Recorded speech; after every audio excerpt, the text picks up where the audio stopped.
How's it going, everybody? Welcome back to another episode of the Truth Defender podcast. We are coming to you from the greatest country in the world, the great Republic of Texas, deep in the heart of the Lone Star State, Dallas, Texas, more specifically. If you guys aren't already a subscriber, please consider smashing that subscribe button as well as the like button. That'll really help us out as well. Also, don't forget to hit the bell icon so you guys get notified when we go live next time or when we put out any kind of shows. We'll be dropping a few shows. So we're doing this one today. Then tomorrow I'll be coming on as well in the morning. That's going to be recorded. The solar eclipse is going to be happening. Was it Monday? I think it is. So there's a few things that I'd like to kind of go over and discuss surrounding that as well. So Saturday morning that'll be recorded. It'll probably be out by noon, maybe 1 o'clock. So you guys can look forward to that as well. If you guys are on the go, like always, you guys can find us on Spotify, Google, Apple Podcasts, as well as iHeartRadio and Amazon Music at Truth Defender Podcast. If you love what we do here, please consider sharing the show with a friend or a colleague or whoever you got going on back there. Questions for myself or our guests, as well as guest or topic recommendations, can always be sent over to the Truth Defender 1776 at gmail.com. Twitter, GETTR, Instagram, Facebook, Rumble, all at Truth Defender Podcast. I think Twitter and GETTR is at Defender Podcast. So, but we'll have everything linked down below as well. So it's been quite a while, actually. I was just speaking with our guest offline here. It's been a little over a year since we've had them on. There's always something new going on in the world of UFOs and unexplained and such. So it was only appropriate that we kind of get back on the horse and have him back because he's a wealth of knowledge as well. So without further ado, Mr. Preston Dennett. How you doing, sir? Doing pretty good. How are you? I'm doing great. It's been a while, like I mentioned. It's been like over a year and some change, I think. So we finally got you back on. Now, we're going to discuss the book as well, obviously. But like I mentioned before, there's a few things that I'd kind of like to get your perspective on. When it comes to UFO disclosure, I know we saw a lot of it kind of last year with the whole hearings in Congress as well. I'm of the mind, I think some UFO disclosure is legitimate. I also think a lot of it is just kind of like a smokescreen. We had a conversation last week surrounding Project Bluebeam and kind of how that whole thing is kind of set up. I just kind of wanted to get your take on how you kind of think disclosure comes about and if it's actually legitimate. Obviously, some of it might be, but a lot of it also might be some kind of smokescreen for other things, kind of get your take on that whole thing as well. Yeah, well, I mean, it's interesting and unprecedented times. I think in some ways, I'm very encouraged. It's a new era. People are taking this subject a lot more seriously. It has moved into the mainstream, I think, more than ever before, and bringing a lot of new people into it. So in some ways, I'm very much encouraged. Other ways, I'm really not. Right. I mean, because we have, I think, some good actors in terms of people within government. Perhaps some of these senators and representatives have a genuine interest and a genuine desire for disclosure. And I think we did see some of this in the more recent hearings with Grush and Fravor and Graves, as they were talking about, yes, the Pentagon isn't cooperating with us. Some of us have had encounters. I mean, it was some pretty strong rhetoric. They said flat out, there is a cover-up. And I was surprised it went that far because I honestly did not expect that. I wouldn't call that disclosure, though. I do feel like there's probably more bad actors, people who are very much in control of the UFO information. And we're not getting any true disclosure. This is pretty much all talk. I think that at the highest levels of our military, by that, I mean the Navy, the Army, the Air Force, the Pentagon, I think that they have a lot of evidence that's absolutely conclusive I mean, the Roswell crash, where is all that hardware? Where's all the gun camera footage that's been taken for years and years and years, decades? Right. We're not seeing any of that. We're not seeing even a piece of metal, no real good footage, nothing. So I feel like it's very tightly controlled. I honestly think they're still lying about it. Arrow just recently released a report which was a travesty. I mean, it was all lies. It was absolutely disingenuous in their claims that they have no evidence. NASA formed a recent commission saying, well, we don't know what this is. We need more evidence. They know. So no, I don't think we're going to get true, honest disclosure. I'm jaded, but I don't think we're ever going to get it. Not voluntarily, not from the US. I still feel, though, that it's inevitable at some point that the truth comes out. You know what I mean? Yeah. Well, that's kind of, so on one hand, we all kind of look forward to that point, but I've always felt that, especially nowadays, like it doesn't really matter if they were to tell us that UFOs exist or that we have contact with them, because we all pretty much kind of know that's true. Like I feel like even if they were to come out with some kind of proof, it would kind of be a little anticlimactic, I think, because we're just like, yeah, we know you guys already have that kind of stuff. It was just like it was it would come down more to like we'd all be more upset that they were hiding it more than anything. Like if they were to come out and say we've been visiting these different planets for all these years or whatever, I'd be like, oh, okay, like that's pretty much what I thought was going on. Like the only problem I have at that point is just like, why do you feel like you're hiding? Like you'd have to hide it. Like a lot of people say that they're hiding it because a lot of people would kind of go crazy, and like that means that a lot of people would kind of, I wouldn't say revolt, but would kind of put their religion into question, stuff like that. But I mean, well, they painted themselves into a corner at this point. If they say yes, it's real, well, they're it's not going to be good news for them. And if they say no, it's not real, still not good news. They've lied for too long to the point where, I don't see how they can get out of this without heads rolling and just a lot of upset. So either way, they're doomed. I mean, if they don't at some point disclose, there's going to be, hell to pay. I don't know how else to put it, because it is real and the evidence is there. And for them to continue these denials, it's ridiculous. It makes zero sense. And ultimately, governments do fall. And if they continue to just pile on lie after lie and the greed and the corruption, everything will just collapse under the weight of all of that, the lies, the greed, and the corruption. And I'm sure they don't want that. I don't know how to get out of this, but it's going to be messy either way.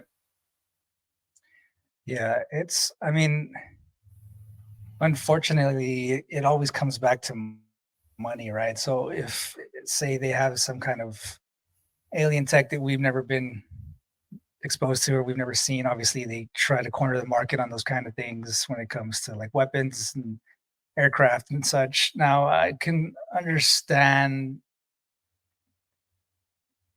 the way, kind of like the way China steals a lot of technology that we have here, and there's always spies and they're always getting sold top secret things, whatever. Like I can understand that kind of aspect, but I mean, whoever controls it is kind of like king of the hill, right? So I can understand that kind of thing, but at the same time, it's like when there's some kind of a secret, and then I say that loosely, that everybody knows it's like an open secret. It's just like there's not much that you can hide. Conspiracy. Yeah, it's like there's not much you can really hide. Obviously, the tech aspect of it, I get. Like you want to have monopoly on it. Obviously, you want to be the best, right? But it's like at some point, it's just like, come on, like we already know you guys have whatever you guys have. It's just a matter of like actually telling us what you guys have back there. It's like, let me look in that bag, see what you got in there. I like what you said. We don't really need them to tell us this is real. We know. But on the other hand, it would be nice. It would be Sure. really nice if we could trust our governments. It's And I think it just, would change a lot of minds. They would just and say yes. It's not that hard to tell the truth. on some level, it would lend credibility to a lot of people that have been kind of raising hell for years and years and years, and people are always kind of looking at them like kooks, and to finally validate that for them would be great. But I mean, it's kind of a weird thing because like we all know it exists, but they just haven't like legitimately confirmed it yet, which is whatever. But we already know, so that's all that matters. Yeah, it's It's funny to all, me when you see some of these mainstream scientists out there saying, well, we still don't know what this is. I think we yeah, know. really. Have you not done your homework? Have you not done any research? I got How so angry during the congressional hearings about 3 years ago when they denied any knowledge of Malmstrom, the head guys of the defense, Moultrie and Daly. Yeah. Really, you've never heard of Malmstrom? I don't believe you for a second. I'm sorry, I just don't believe that. Do you think when they change terms like UFO to UAPs, is that done intentionally to kind of throw people off? Do you think I've always kind of felt that they do like subtle things like that on purpose just to kind of get people looking at something else or just kind of trying to I don't know, kind of divert attention. Because when you hear UAP, like when I first heard that, I was just like, "What?" Like what is that? Like I didn't really pay too much attention to it. But when they make subtle changes like that, do you think that's done kind of intentionally? Yeah, I think so. I'm not exactly sure what they're expecting to get out of that. The term UFO, let's face it, it's here to stay. I don't see that we're ever going to fully walk away from that. And even the term UFO is not great because actually what it means is extraterrestrial craft. Right. We still have people who are waffling around are UFOs even extraterrestrial? I'm of the opinion that they are. I think the evidence shows it. And it's strange to me that some major researchers out there are talking about, well, this could be something much more strange than we could imagine. It's an intelligence, it's wearing different masks. Like, hold on a second. Where's your evidence for that? How Right. can you put forth these wild speculations when the evidence is pretty clear that we ourselves are biological beings living on a planet? We know this. And this is exactly what the evidence is showing us, is there are other people who are very close to us, but just a little different, and apparently coming from somewhere else. Uh, People say, "Oh, they're interdimensional." Well, who isn't? Who? We're all interdimensional. We all have interdimensional aspects. Every entity does. Sure. I just wish there'd be more truth and transparency, some basic thinking in this field of study. How Right. hard is it to believe that we are not alone? I don't understand the resistance to this idea.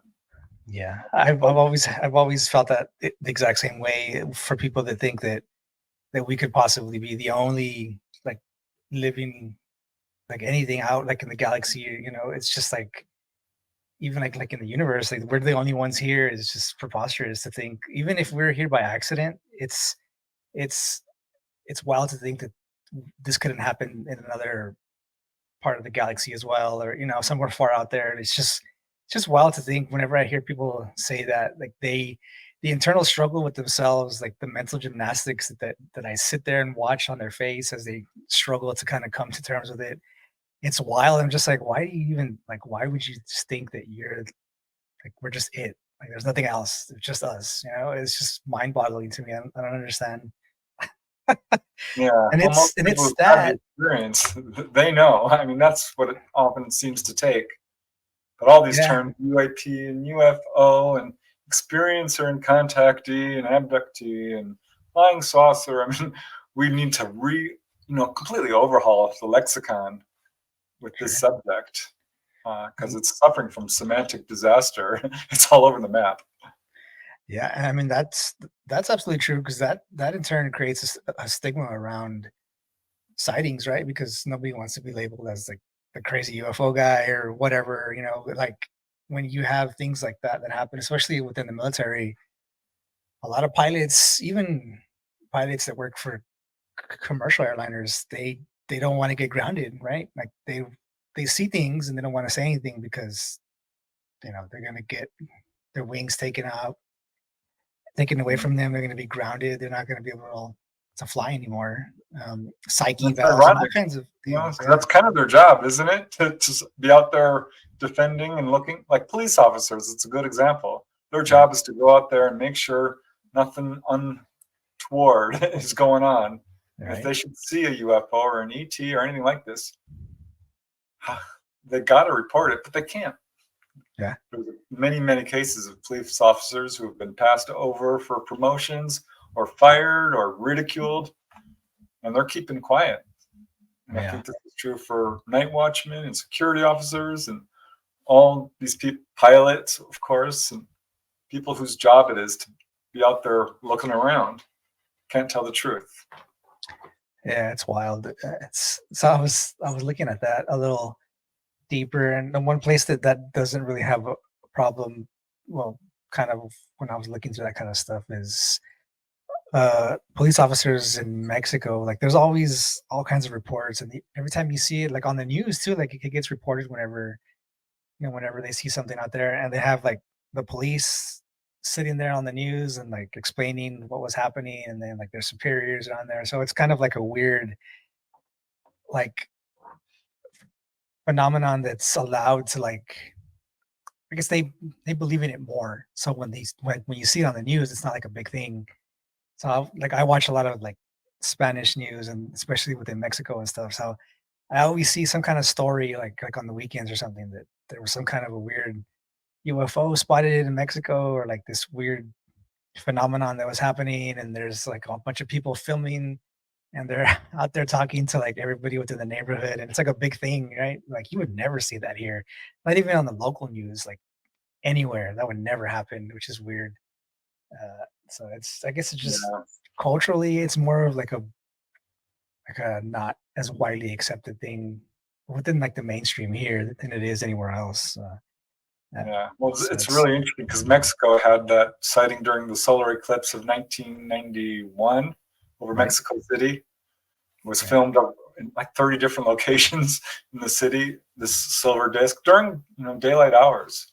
right, They had another major encounter with pilots filming, I think it was 6 or 7 objects using infrared cameras, stuff that's undeniable. So they really had to address it, I think. Um, right. you know, what else? Brazil and Chile as well. I think we're seeing forward progress. We're definitely seeing movement in the right direction. Like, Right. I am so impatient at this point.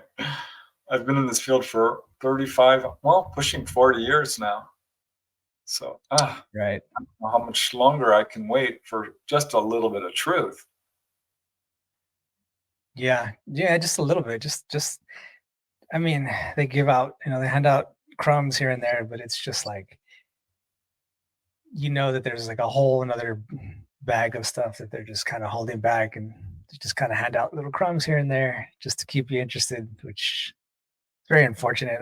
We've been like in the same boat for years. I didn't start kind of looking into I don't know UFOs. Maybe I was like in middle school or something, but that wasn't even like that far back. I mean, talking like mid 90s or whatever. But like, it's always been a topic that's been on everybody's mind for decades, even hundreds of years. You see them being reported like way back, and it's just like we all know they're there, and it's just nothing. Like they just don't want to let any kind of truth out, and it's very discouraging, especially when you know yourself that there's actually something out there, and it's just nothing. It's Well, look at the Roswell crash that happened in 47. What is that? Almost 73 years ago or so. right. Everyone involved with that, it's pretty much passed Right. on. Yeah, pretty You'd have much. to be, in your 20s at that point. So 73, 83, 93. I suppose there could be a few survivors, but at some point, when are they going to just say this happened? And the Roswell crash, people say, oh, it's a dead horse. It's been beat to death. Let's hear something new. It's the case that keeps on giving. I still want to see that craft, Yeah. in Well, a museum or the bodies, show it. And it's not the only one. We have these craft. And that to me is the end game of disclosure. Show us the bodies, show us the craft. And until we get that, I don't think we're having true disclosure. And I guess that's the double-edged sword as well. I mean, you see so many movies about it and shows and like cartoons, and they kind of play light on it. It's not like a big thing. They make it seem like it's, like you said, it's just like they're beating a dead horse. So a lot of people that aren't really into looking at UFOs and stuff, they just kind of poo-poo the idea, and it's just like, ah, yeah, it's just another UFO show or movie, whatever. And that's part of like, the problem. That's like I said, that's the double-edged sword, that people are so into it, but at the same time, it's played out so much that people are just like, whatever. Like, it's just Well, another just like UFO thing. I think it was less than a week ago, or about a week ago, the European Union held a little kind of official conference on the subject. I thought, okay, this might be interesting. And it was, but it was very much like what we see here, people talking and considering ideas and putting forth their own personal experiences and saying, this is real and this is what we should do. But Right. nothing much beyond that. It wasn't really that well organized. They had a lot of technical problems getting On up the purpose. image of the speaker. I wondered about that. I don't know. I can't say that for sure. Yeah, But it's I'm always, like, gosh, it's just not enough. It's not going anywhere. When are we going to stop just talking, get everyone together, get a consensus, and really drive this subject forward? It's time. It's past time. well, whenever they start figuring out how to monetize it, then that's going to be a real problem. Just like how they do with like homelessness, and like trying to figure out how to stop homelessness is like, we need more money to stop homelessness. And, once the money's there, there's no incentive to like actually reveal the truth. So I feel like we're kind of on that slippery slope right now, where it's coming, but they're just trying to figure out like how they can make money off of it. Like that's why they keep having these hearings, and they're throwing ideas out here and there, and it's just going to go into like this never-ending loop of just throwing money at it, if for absolutely nothing. So I hope I'm wrong, but it's that's kind of like the slippery slope that that we're on currently, I feel. Um, so I feel like within the next couple of years, there could be something like serious coming down the line, but who knows? Well, it's Hopefully. pretty clear the military industrial complex is partly behind it. The insurance That industry, the energy, the oil industry, pharmaceutical industry, the banking industry. So yeah, I think it does come down to money. And if they fine, charge us to use these free energy if you want, but bring it out. We don't need oil at this point, right. not in the volume that we're using. So I don't know. I'm just so disappointed with how this subject has been handled from day one. And I keep expecting it just to, cover up to collapse under the weight of its own lies. And it is leaking like a sieve, and it is collapsing, but we're nowhere near where we need to be. Yeah. Well, as soon as they figure out how to tax UFO sightings, or some kind of weird insurance scam where they can tax people that had like bad experience with UFO sightings or something, you can guarantee that like it'll be there and it'll be up for discussion. So that's unfortunately where we are today, but hopefully I'm wrong and something actually happens soon. But fingers crossed. um, yeah. So the reason why we're all here today. So like a while back, I guess it was back in August when your latest book was out. So Humanoids and High Strangeness. I always enjoy reading your books. It's just, where do people go to like send you stories? Because you always have books filled with stories, and I kind of wonder on how everybody gets in touch with you, for you to actually put these books out. So do you have like a website where people can go? Like, can they find you on Twitter or anywhere like that? Oh yeah, absolutely. I'm all over social media: Twitter, Instagram, Facebook. I have a website, a YouTube channel, and I do get a lot of reports from people who perhaps have picked up one of my books and seek me out that way, or hear me on a podcast like yours. I get firsthand referrals from, friends, family, friends of friends, and so forth. I've been in this field for a while, so I've kind of built up a little bit of a network Sure. of people like, I know a guy who you can talk to. Right. And yeah, it's amazing. They come to you in sometimes synchronistic ways. But a lot of people, it's a long journey to finding someone to talk to, even now, Sure. because there are a lot of researchers out there who are perhaps not super ethical. They have their agenda. They're trying to push forth their theory. There's a lot of shoe fitting and cherry picking. There's disinformation and misinformation. People out to make a buck. So it can be a real tough journey for people who are, just trying to find some answers. And that's most people who contact me. They're not looking to, have their story told necessarily. Some are, because it is certainly a pattern I see with contactees.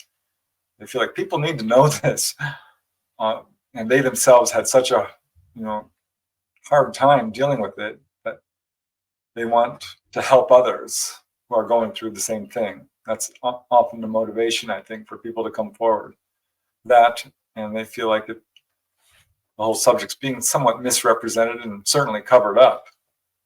Yeah. So I think there's all kinds of ways people will find their way to a researcher. I find that unfortunate. I also find that with the Bigfoot field. I had a genuine curiosity for Bigfoot early on, but like a lot of people that I spoke to, just like you said, people looking to make money or just trying to like embellish, some of the stuff that they saw, even if they didn't see anything. You see all these like shows on the Discovery Channel and like Discovery Plus and stuff about Bigfoot and chasing Bigfoot and all this kind of stuff, and it's great. Like I enjoy kind of like the journey of it, but um, I just found that field to be like extremely saturated with a lot of people that, like you said, are just looking to make money or whatever they want to do with it. But I still hold out hope for it. I'm still very much a believer in the whole Bigfoot aspect of things, but like it's just so hard to find anybody that's credible with to like watch or read their work and stuff. So um, it's very rare, unfortunately. The same thing is starting to be true kind of with like the whole UFO space, which is one of the reasons why I enjoy speaking with you very much, is because I know, like I'm gonna say, everybody excuse my language out there, but your shit. That's for lack of a better word. So I really enjoy your books as well. So like I know that I'm getting a lot of credibility when when you're on. So um, I really enjoy that. And speaking about the book here, if everybody is looking for the book, Humanoids and High Strangeness, you guys can find that on Amazon as well. That's where I scooped it up. I got it pretty early on as well when it was first out. So I guess maybe we don't want to go through the entire book or anything, but I guess some of the stories that left more of like an impression on you that you can kind of speak to a little bit for everybody out there. Just a little glimpse into the book, and then I'll have the links or everything else down below, as well as the book, so everybody can go ahead and pick that up as well. Yeah, well, I mean, there's quite a few cases in the book. I think, let me see, 20. Right. And each one involves humanoids of some kind. I really wanted to focus on the whole totality of a person's experience, because there is a spiritual aspect, there is a paranormal aspect, there are high strangeness details that I think get edited out of a lot of other accounts. Well, I know this to be true.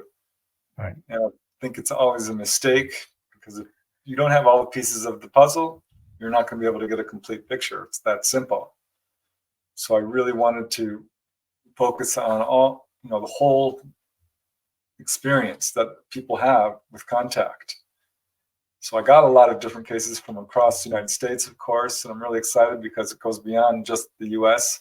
There's cases from Canada, South America, Europe, England as well, and a little bit of Australia. One guy did have some experiences there. But let me see. One case that really comes to mind was this gentleman who contacted me because he saw one of the videos I put on my YouTube channel where I was describing my sister-in-law's encounters with little blue beings when she was a little girl. Now, her name is Christy. She's an artist. She does the covers for my books, most of them. And so she drew what she saw. And this gentleman saw this. And he contacted me because he's like, this is exactly what I saw. Ron Johnson is his name. He allowed me to use his name. He's like, well, I don't mind coming forward. I'm like, well, your name is pretty common too. So, right, yeah. But at any rate, when he was a little kid, age 3, 4 or so, he has a younger brother, 1 year younger, and they're in Palo, Texas, I think it is, East Palo, Texas. Oh, okay. And started to wake up at night with their room filling with light. And the first thing that would happen was this very, very tall being would come into the room. And they never got a good look at it because it would move off into the corner, and then in would come grays, your typical grays, followed by these short little blue beings. Now, I don't know if you've ever seen the movie Communion about Whitley Strieber's experiences with Christopher Walken. Yep. There's a scene in there where it's I think it's a little kid dressed up as a troll, and actual little troll-like beings that look very much like this being my sister-in-law saw and drew. Well, that's what he would see. And he described them the same way she did. He says that they were 3 feet tall, kind of flat faces with thick skin, smaller eyes, dark, sparkly, wearing robes and sort of hoods, holding a little wand-like device, and would come right up to them. And that's all they generally remembered, but it happened over and over again. Sometimes they would say stuff like, don't be afraid, you're fine, no harm will come to you. And the first few times it happened, they did, of course, tell their parents, who were very religious and didn't understand and assumed, well, you're dreaming. And they're like, no, the room is filling with light. And the mother would point to the window and say, well, there's a light outside. That's what you're seeing. Right. And Mom's like, no, Mom, the room is filling with light. Right. And this went on for years, almost 10 years. Once, twice a week. Sometimes there were lulls, periods of no activity. Other times it would ramp up a little bit. And they had missing time as well, full-on missing time. Had some close-up UFO sightings. Even the mother saw a very close-up UFO with the 2 sons, and they just kind of tried to explain it away. Right. But it started to get really strange, and this is the high strangeness aspect. Because sometimes they'd wake up in the morning in each other's beds. Yeah, that's, one thing, but this went beyond that. They would wake up, and this is so weird. They would be wrapped up like a Tootsie Roll or like a burrito in their bed, their quilts, their bed sheets, really tightly with their arms stuck to their sides to the point where they couldn't get out. And they're flopping around like, worms, like, mommy, help. And the parents would come in like, what did you do? Like, we didn't do it. It's the little blue men. It's the little blue men. I keep telling you. And the parents just kind of shrugged it off. And it happened over and over again. It's funny, when I put out this book, I let each witness read their chapter and we get the whole thing. But one of the other witnesses in the book read the book. And he's like, oh my gosh, I didn't think to tell you this. But I had that same experience. I'm sorry, I didn't really realize until I read it in this other person's account. Right. I've got a few cases like this. Like one lady had a blanket wrapped up, tucked in under the mattress around her neck. I'm trying to think, why are they doing this? This is, I'm guessing, like a calling card, a little way of leaving a little bit of evidence to say, we were here. Because I think that they do that. They are trying to encourage people to remember what's going on. And he does have 1 or 2 vague memories of being on board and physically examined. And yeah, it went on a long time. at some point he started talking very strangely. I mean, he rejected religion and was basically kicked out of the church because he was asking a lot of questions that made everyone there very uncomfortable. Because he's like, you got it wrong. You know, there are people out there Right. that are not from Earth.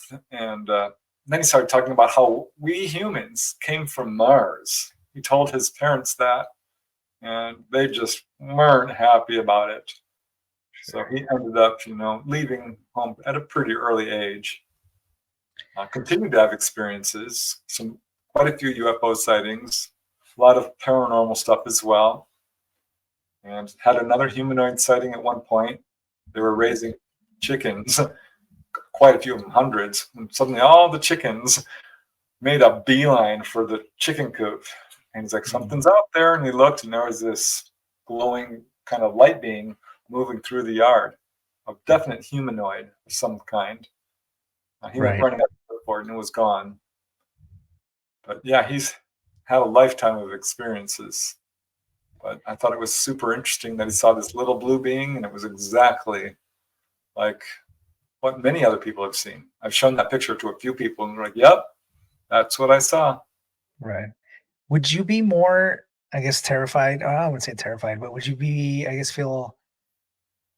I've heard this quote before somewhere. I don't remember exactly where, but it goes something along the lines of like, I'd be more terrified if humans came from another part of the galaxy and landed on Earth than if like it was like aliens. Like, would you be surprised if there was humans like in other parts of the galaxy that just kind of showed up and was like, oh, we're from so and so? Then if there were some kind of alien species, I think I'd be a little more I wouldn't say terrified, but like shocked maybe a little bit more if like humans just kind of landed on Earth and were like, oh, we're from like this part of the galaxy, you know? It's just like, what? Like I think that would be a lot freakier than like actually seeing like an alien or something, you know?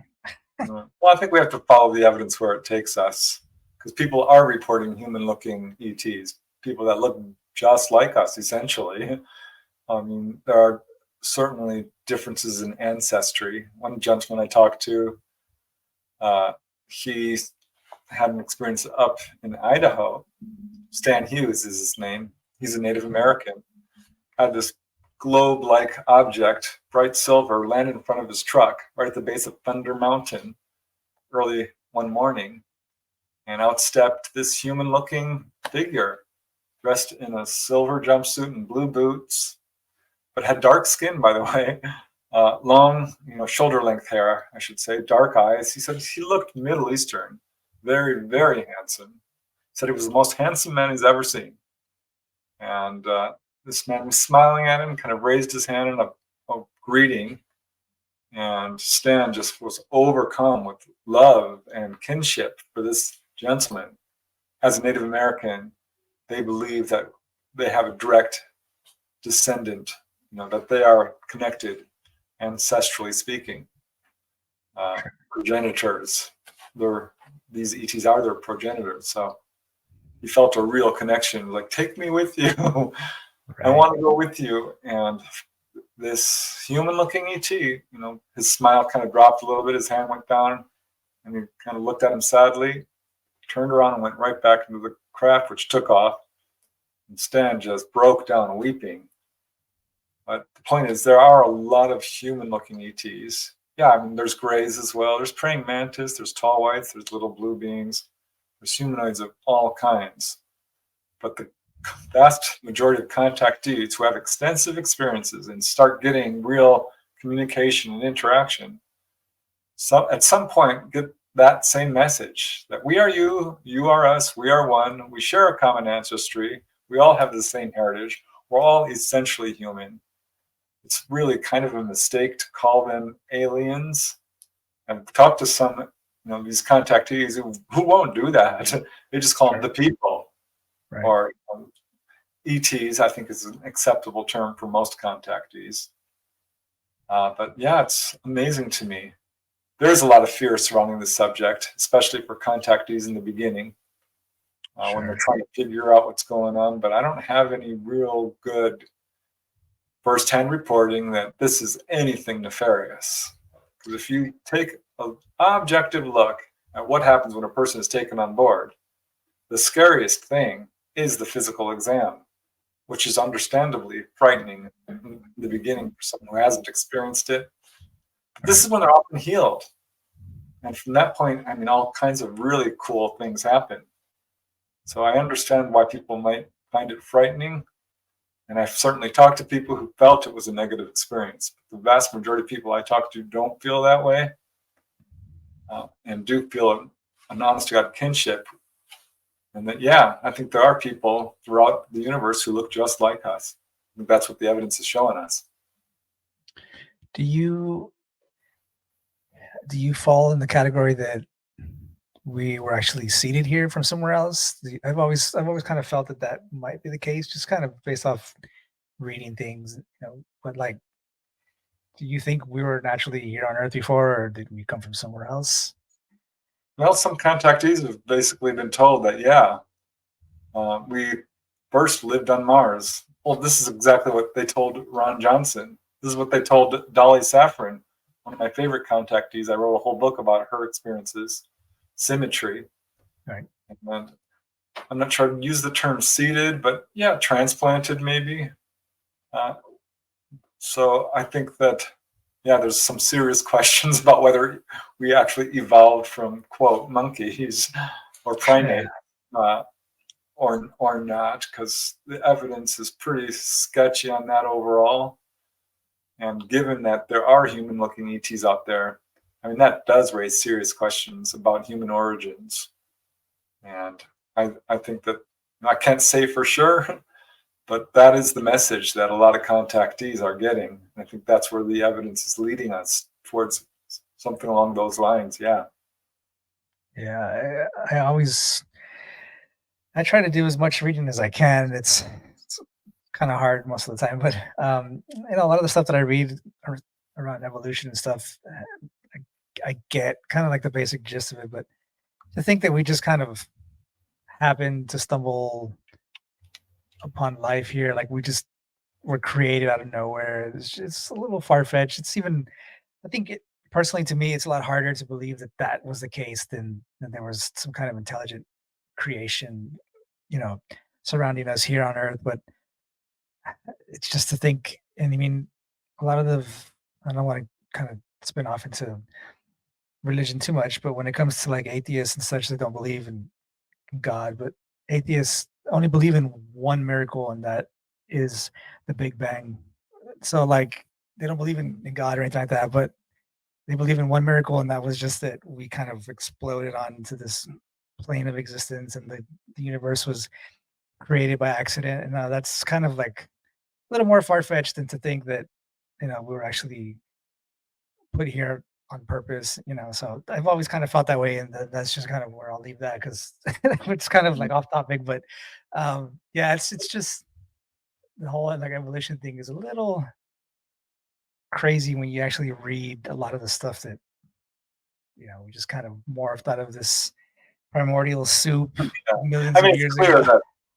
that the concept itself, I think, is valid in terms of things do evolve and change and adapt. But ultimately, I think we need to step back from belief and recognize that belief is not knowledge, not experiential knowledge, not unknowing. It's more faith-based.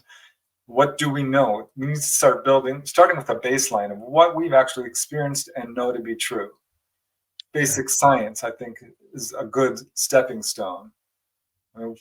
I think it's pretty clear the Earth is a spheroid, oblate spheroid, maybe, but not flat. I think we've got enough evidence to show that. But really, yeah, we just need to start with basic science, basic experiential knowledge, and believing in one thing or another is fine, but be prepared to have your belief system shattered when new evidence comes along to dispute it or to build upon what you already know. And that's what happened to me when I found out UFOs were real. That shattered my belief system, and that and other things, like out-of-body experiences and a lot of psychic stuff that started happening. So I'm like, okay, I'm not sure that beliefs are that useful. It's sort of a crutch until you can sort of get a handle on what's going on. We're still in our infancy in terms of really building our knowledge base. And this is what I would encourage anyone who's into this subject. Because people are saying, well, these are demonic. I'm like, okay, do you know this? Have you had experience with this? What are you, what's the evidence for you to be able to say something like this?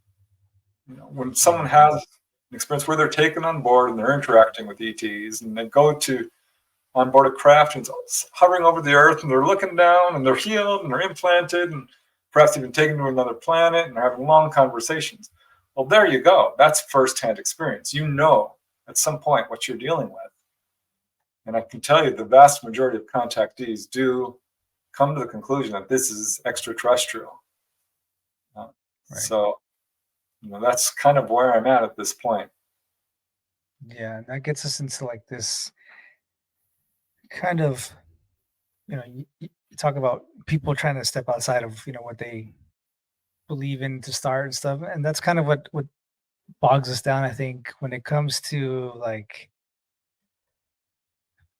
I guess, intellectuals or people that investigate like unexplained things, like archaeologists and such, stuff like that, that they work their entire lives at something, and when they kind of figure out that it's not what they thought it was, their entire life of study and like investigation and work that they put out books and maybe they put out like papers and all kinds of stuff, it's not true, and they just don't know how to how to handle it. Obviously they've been making a lot of money over this entire time, and there's just to have to like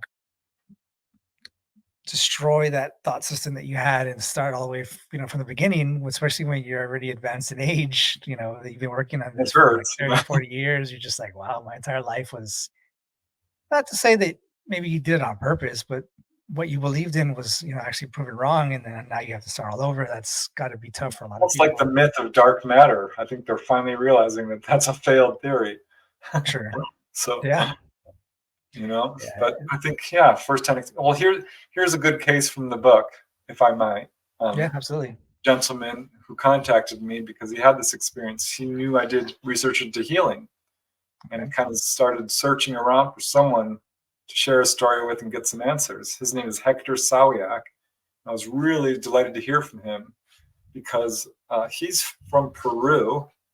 He's speaks multiple languages. He's a pilot with a lot of experience, a scientist, a really smart guy, and had never really thought about UFOs or seen them until there was a wave of sightings over his hometown. And he heard about it and he's like, I'd really like to see one of these things.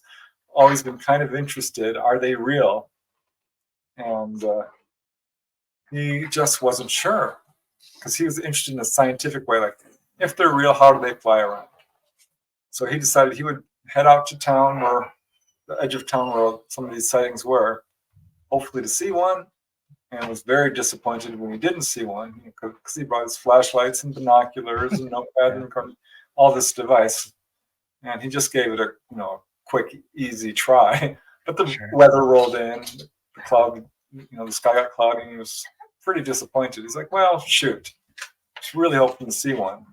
But I love this case because this action, I think, the ETs are watching over us. I've come to believe this. And there's a lot of people going out there and doing CE5 work and trying to calm them down and reaching out mentally. And they have contact. And that's what happened to Hector, because he woke up at 3 a.m. that night to hearing his name being called mentally over and over and over. And he sat up in bed. He's like, oh my gosh, this is not my wife. It's not my kids. What's going on? And, he's in a pretty dense part of, I think it's San Juan. I forget the name. Don't quote me on that. I believe that's the city. At any rate, he finally just gets up and rushes to the window for some reason and looks out, and a UFO appears.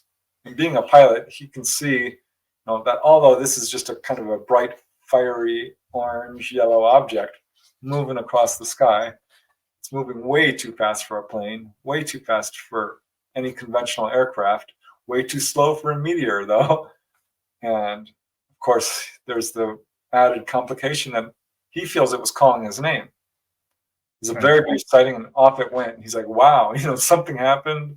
He couldn't stop thinking about it over the next few weeks. And 2 months went by. He's still thinking about it. And he wakes up one night to his room blazing with light. And he wakes up, and there are two humanoids standing in the doorway, one about 5 feet tall, the one closer to 6 feet tall, and kind of, like grays, but more human looking, wearing blue jumpsuits. They had red cuffs, red collars, and the shorter one, he became absolutely terrified. Just an instant, huge terror, panic reaction. And the shorter one stepped forward and said, you don't need to be afraid. We're not here to harm you. We are here to heal you. And he said at that point, his emotions did a 180-degree turn. And he says he felt love coming from them. And not just love. He says it was all-encompassing. And he used a phrase I've heard from a number of witnesses. He said it was a love like never before. I've had some people tell me that same thing. I had him kind of elaborate on that. I'm like, what do you mean by that? He says, like when you hold your child for the first time, or when you know you're in love with your spouse and you get married, or along those lines. He says it was that kind of pure, all-encompassing love. He felt no fear as this shorter being stepped forward and pulled out a pill, a little triangular shaped, well, fairly large pill actually, kind of small, like a little gumball, Right. Less, I think he said it was a 1/4 inch across or so, and brown in color. And the being held it out to him and said, here, take this and eat it, put it in your mouth and swallow it. In so many words, this was telepathic. Right. And he took the pill in his own hand and swallowed it. Asked him, did you taste it? He says, well, yeah, I did. It was bitter. It didn't have a whole lot of taste, but there was a bitter flavor to it. And he swallowed it. And he's crying at this point, just from the love and the emotion of all of this. And he can't believe what he is seeing. He's awake. This is not a dream. That's when he passes out. He doesn't remember what happens next, but wakes up the next morning thinking, oh my gosh, did this happen? He knows instantly it did because he can still feel the dried tears. And his pillow's still a little damp. His stomach is slightly upset. He's slightly nauseous, and he links that to this experience. He tells his wife, to her credit, and his children, who were not quite fully grown, but teenagers, told him the experience. They were really shocked, but knowing him, he's a very level-headed, very left-brained kind of guy, and totally believed him, but didn't know what to make of it, didn't really want to talk about it. Right. So that's when he started searching me out. I asked him, were you ill? Did you have any stomach problems? He's like, well, oddly, no. I eat very well. I'm very fit. I'm into sports. And gosh, this guy was so smart. He was using words I had to look up in the dictionary.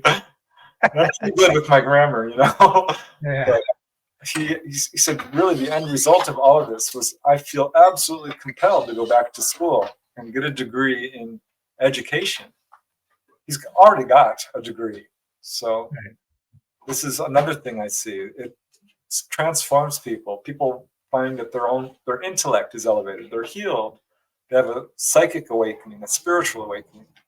But I like this case because it's a clear-cut, CE5 case. He wanted to know. Now he knows. First-hand experience. Yeah, that's odd.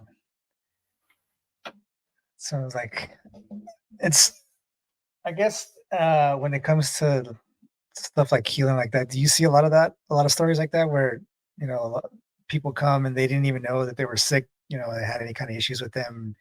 Maybe people were kind of like on their deathbed and then, they're visited and all of a sudden they're fine. Do you see a lot of stuff like that? Oh, yeah. I started getting those cases right off the bat. And which really shocks me, because at that time the narrative was like, oh, ETs are coming and abducting people against their will and experimenting on them. And that's not what I found. And I started really digging into, the firsthand cases of contact, because I was interested. I wanted to know. And I started getting more healing cases. That ended up being the subject of my first book in 1996. I did about 10 years of research before I put out my first book, and wrote like 30 articles. I was getting all these healing cases. I'm like, well, I want to write another article. Right. Because I had a couple of cases, and I knew of some others. I knew that there was a case in Damon, Texas, where two police officers, Officer McCoy and Officer Good, were driving along, and this UFO came by the field and sent on a beam of light. Well, it turned out that Officer Good had a cut on his finger. Well, a wound actually from a baby pet alligator. Nice. And all bandaged up and painful and swollen. He says he could feel the beam of light. It was warm and tingly, and they were terrified, even though nothing really happened except for this beam of light. Went to a diner, and he's like, my finger's not hurting. Pulled off the bandage, and the wound was gone. So that's one case I knew of. I knew of another that took place in Peru, to a Peruvian customs official that stepped out on his balcony and saw a little UFO way the heck up there. And he's looking at it, and it sends down this purple beam of light, which strikes him on the head and chest, kind of left him dazed, and off it goes. So what's it doing? Well, he was cured of two things: nearsightedness and rheumatism. His nearsightedness went away instantly. Right. Rheumatism cleared up after a week or two. And so I knew of that case. There was another case in France from Jacques Vallée, a medical doctor who, again, struck by a beam of light, and he was cured of an axe wound on his foot and partial paralysis he had gotten in the Algerian War. So these are some of the cases that I knew of right off the bat. I did some digger deeping. I found 30 cases pretty quickly. It was clear I couldn't fit this all in an article. So I ended up digging deeper and finding 100 cases. I've since found well over 300. But yeah, this is common. This is one of the main parts of an onboard experience. When people are being pulled on board and examined, this is why. They're upholding our genetics, is what they're trying to do. They are upholding the health of contactees because they have genetic lines that are ideal, I think, for the advancement of humanity. So yeah, some people don't know that they're sick. That's more rare, I would say. Most are like, I'm not going to say on their deathbed. That certainly does happen. Quite a few cases, actually. But every type of illness you could imagine. There was a guy who had a head cold. He was struck by a beam of light. That was cured. People with stomach aches, back aches, serious liver disease, kidney stones. That's not that serious. I mean, it can be. But certainly cancer, yeah. A couple of cases of AIDS, but diphtheria, diabetes, 20 or different cases involving the eyes, everything from detached retina to macular degeneration to, gosh, I forget the name of it, where your optic nerve thins. I forget. Neuropathy? No, neuropathy. No. No, it'll come to me. I can't think of it, but I talked to a lady who had that experience with praying mantis ETs, cured her of the thinning of her optic nerve. Yeah. But yeah, all kinds of illnesses and diseases. So I mean, this is one of the things that really kind of made me scratch my head. I'm like, why are people so scared? Why is there so much fear? Is this truly a negative experience? And I have to tell you, the worst I ever hear is the physical exam, which on occasion is painful. I mean, I talked to a guy in England who said, these guys did not care that I was in pain. They put a needle in my head, and it was not fun. He's not a happy camper. Sure. So yeah, I think those are the ones that stick out the most for people, I guess. Whenever you can have like a million stories about, them doing good and them healing, but then you get one story about them sticking needles in places that, they shouldn't be, and and that's like the one that everybody latches onto. So it's unfortunate. He got a lot of good. I mean, he says, I started having major out of body experiences. Both he and his wife are contactees. They also have incredible experiences with precognition. This is another thing that turns up again and again, this psychic awakening, which is a good thing, I think. And again, one of their, I think, goals or agendas.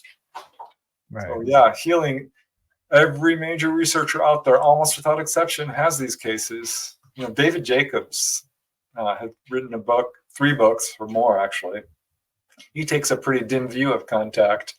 And yet he's got cases of people healed of diphtheria and pneumonia and cancer and all these different illnesses. But so does John Mack and Bud Hopkins and Barbara Lamb, Yvonne Smith, Philip Mantle, Chris Rutkowski, Jacques Vallée, of course, most major researchers, Timothy Good, Tim Beckley, Brad Steiger, all have cases, Ray Hernandez. So it's clear to me that this is a big part of contact. And you can interpret that how you want, but it seems positive to me. Sure. Yeah, it's wild. I guess, when you were speaking about mantis-like creatures, I always find those interesting, very interesting. I know you had one in the book about a little girl in New Mexico. Could you kind of gloss over that one just a little bit? I find those those stories very interesting. Yeah, I actually really like that case a lot. That involves a lady who didn't want her last name used, but she did allow her first name to be used, Sandra. And when she was just a little girl, this is way back in 1947, her father, who was pretty highly placed in the military, was called to the Roswell, Albuquerque area for a secret project in the summer of 1947. So after she found out about Roswell, she really, could there be a connection there? She thinks there probably is, but her dad would never talk about it. But at any rate, she is 8 years old, and this is a pretty rural area where they're staying. And so she's having some trouble making friends because she's a military brat. They're moving around. They had come from China, actually. They were living in an embassy in China, where she had some really interesting experiences. But here they are in New Mexico, and she's deciding she's going to go visit her friend who lives about a mile away or so. So she has visited her friend who lives on an Indian reservation, a Native American reservation. And she goes there, takes her, some time to get there on her bike. But this was a different time. It was a lot safer to let your children just go out and wander. And that's what her mom would let her go. Sure, take your bike, drive the mile to the reservation, and you can see your friend. And she never arrived. And so they sent out a search party looking for Sandra, covered the distance back and forth 2 or 3 times, and could not find her. And finally, they did it one more time, and they found her lying along the side of the road next to her bike. Now, Sandra doesn't remember that part. She remembers waking up in the bathroom of their home, and her mom's like, are you okay? Are you okay? Do we need to go to the doctor? And Sandra's like, no, I'm fine. She remembered what happened. Fully conscious without hypnosis, she was driving along her bike when she saw a glint of metal, and boom, this craft lands in front of her on the road, covering the width of the highway. So a 20, 30-foot tall craft. She had just gone on a Navy ship from China to the U.S., so she knows what craft are. Even though 8 is young, but it's not that young. And a door opens, and there's a figure, and she's looking at it going, wow, that is a bug. That is a human-looking bug, which she recognizes a praying mantis type insect. And it's kind of waiting like, come here. And she had no fear. She's a little girl, someone who looks a little different. Who cares? She was interested. She's like, wow, look at this person. They look different. And walked right up to her and very friendly. And they said, well, you can call me Mother. And basically invited her on board. And she went on board and she said, there are all these little bald kids with large heads and dark eyes. Took her a second to realize, like, well, these aren't normal kids either. Of course, now what we call grays. Right. She said they were delightful. They were running around. They wanted to feel her hair, which she was used to from being in China. She had, long blonde hair. And they were kind of chirping and clicking and running playfully around her and grabbing her hands and leading her into the craft.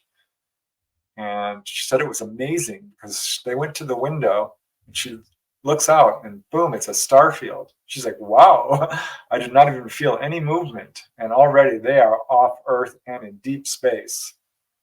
And it was not a whole lot in the room. It's your standard kind of flat floor, rounded gray walls, and not a whole lot of furniture or really anything, but very friendly, very nice. And they took her to the center of the room where there was this little device. Now she likens it to a TV. At the time, they didn't have TV. So she didn't really recognize this, what it was, but it looked like a TV, a sort of little box-like device, which was small, a couple of feet across, and was projecting what she now recognizes as a hologram. And they're like, you need to look at this, watch this. And they started showing her all these images of war, tanks and bombs and people fighting each other with guns and soldiers and all of these images. And basically told her that we are on the wrong path. This is going to happen. You need to tell people to treat each other right with love and compassion, or this will happen. And she's thinking to herself, I'm 8. What do you want me to do? I mean, are you kidding? I'm just a little girl living out here in this desert area. Right. And basically that was it. She doesn't really, I'd have to look it up if she remembered landing and being put back on the road. I don't think so. I think next thing she knew, yeah, that's right, she was waking up in the bathroom. I'm like, you didn't tell your mom? And she's like, no. Even at age 8, I knew I would not be believed. Right. But she did tell her grandmother at one point, and her grandmother was like, oh yeah, I've had, they came to me too. And we know it's generational. And later on as an adult, the Greys would come in, they'd be dancing around in her room. It was all very friendly. Sometimes actually playing music, which might sound crazy, but this does turn up. And they would give her these really important messages, most of which she was never able to remember. But one she remembered very clearly. They said, oh, you're going to live a long time. You're going to have a long, happy life. Well, she's 8 in 1947. I'm still in communication with her. So, yeah, you can see that she's still doing pretty well. Right. So it's an amazing case. Her children haven't reported any encounters. Her husband is not too keen on these experiences, but she still gets messages every now and then. They told her about 2-3 years ago that you need to get out of the city and move up into the mountains. We got some rough times coming ahead. You're not safe where you are. And so she did. She moved.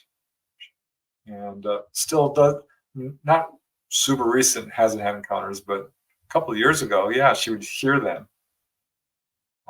So yeah, her case is amazing. A very friendly mantis being who said, you can call me mother. I'm your mother.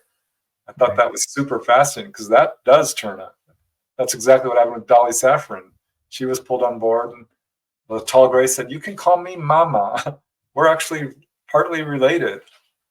So really, yeah, I love that case with Sandra because that is the message so many people get. The dangers of war and aggression. Yeah, I never hear too many of them, but I'm always fascinated about stories that involve mantis figures in them. I don't know, it's so interesting to think that there might be, I'm pretty sure that there's other species out there that are bug related, whether it be like giant bugs or like human form with like bug heads or something like that. but like I've always been kind of fascinated with like whenever it comes to anything involved with mantis figures like that I'm all for it. I don't know, I just can't you don't really find too much of it. At least I don't. So I always find those interesting. It's great. Yeah. So I mean, as we're kind of winding down here. I don't want to take up too much of your Friday night, but I guess we kind of like for everybody else that's kind of joining in a little late here for everybody. I'm sorry that we kind of got started a little bit early today.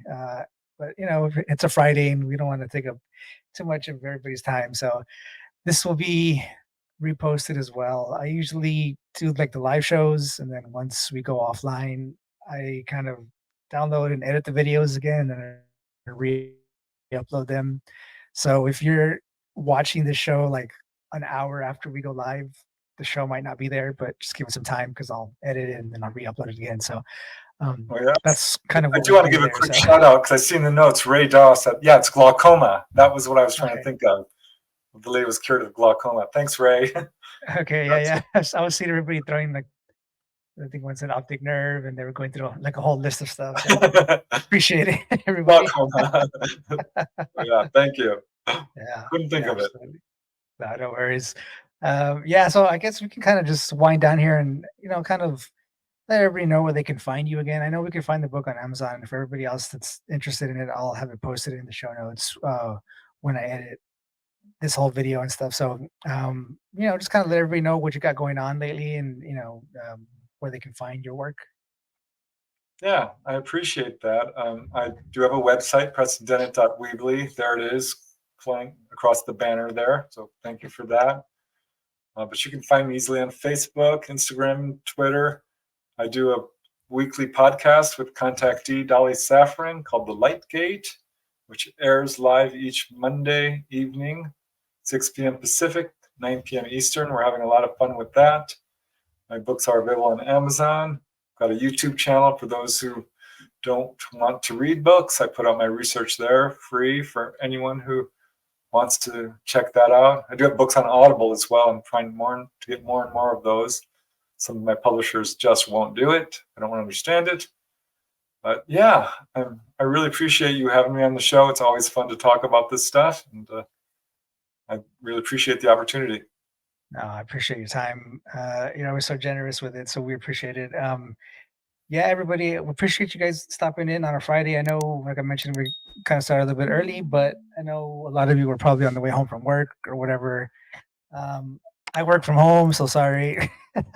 So I can't help you there, but yeah, we're gonna be finishing up here, and like I mentioned, I'll be uploading the show again once I edit it. We're all over the place, so it's gonna be going up like on Rumble and Instagram and Facebook, and we'll be back online here. And like I mentioned, Spotify, Google, Apple Podcasts, iHeartRadio, Amazon Music. You can find all of that there. I'll have all the links in the show notes down below once we get that up and running. All the links to Preston stuff as well, websites, Facebook, Instagram, Twitter, as well as the YouTube channel, so you guys can stop in there as well. I really appreciate you guys taking the time on a Friday evening. I hope you guys enjoy your weekend. We'll be back tomorrow. At least I will. We're not going to be going live, but I will be putting the show out tomorrow. The solar eclipse is on Monday, so there's a lot of crazy stuff that's going to be involved with that. As far as like CERN and NASA, going to be doing their crazy stuff on that day as well. So be on the lookout for that. I have some information for you guys there. We won't get into too crazy stuff on that topic because I want to have to go away again. That's part of the reason why I wasn't on for so long, but we'll get into that kind of stuff along the line. Like I mentioned, appreciate you guys. I'll have all the links to everything down below.